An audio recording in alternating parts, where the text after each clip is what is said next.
Le'Veon Bell and the Pittsburgh Steelers have been engaged in a standoff over a long-term contract for over a year, and that dispute is far from being settled. Bell is playing his second consecutive season under the franchise tag, and the Steelers have drafted running backs in James Conner and Jaylen Samuels in consecutive seasons, likely with an eye on replacing him. They are probably going to have two, because Tom Pelissero of NFL Network went on around the NFL and revealed that Bell is still asking for the same absurd number that was reported earlier in the offseason.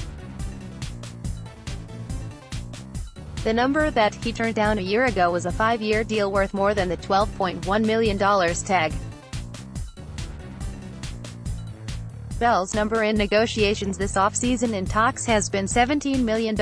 He wants to be by far the highest-paid running back. He wants to be on Antonio Brown's level with this contract. That figure has been reported by Aditi Kinkawala of NFL Network earlier in the offseason, and despite reports from Jeremy Fowler of ESPN that suggested the number wasn't quite set in stone, this Pelissero report holds in line with everything that has been reported so far. The running back with the highest average annual value on his contract, according to Spotrac, is Devonta Freeman at $8.25 million per year. Bell is asking for more than double that.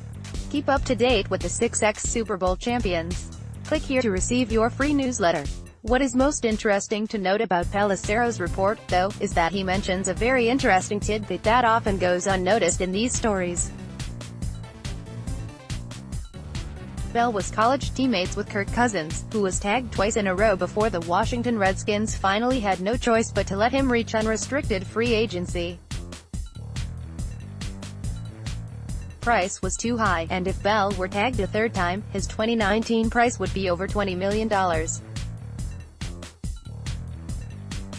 Pelissero speculated that Bell, either by watching Cousins' situation play out or by directly communicating with him, learned a lesson from the Minnesota Vikings quarterback. A lot of risk comes from playing the franchise tag game, but the rewards are mammoth when it actually leads to free agency. Cousins got the fully guaranteed contract he wanted all along. Bell wouldn't have nearly that much leverage. He isn't a quarterback. He is a sixth-year running back with an injury history who just stayed fully healthy for the first time in his career. But, if we look at the contracts that were signed in free agency last offseason, it's easy to see that an enormous deal would be waiting for Bell if he ever got there.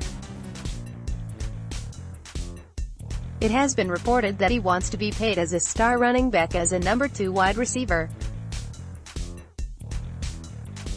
While this is in no way an accurate representation of what Bell will get, a fun exercise is just looking at what other players signed for this offseason. The market's top runner, Jerick McKinnon, got $7.5 million per year over 4 years. Marquise Lee, who might not even be a no.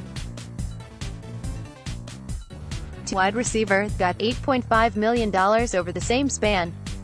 Add those up and you get $16 million, not far from Bell's range, and pretty much anyone would choose Bell over Lee and McKinnon. Premium players make ridiculous money when 32 teams can bid on them. Bell's attitude appears to be set on getting himself into that situation. If the Steelers will pay the absurd price of $17 million he is reportedly asking for, he may compromise. But otherwise, look for Bell to hit the open market next offseason.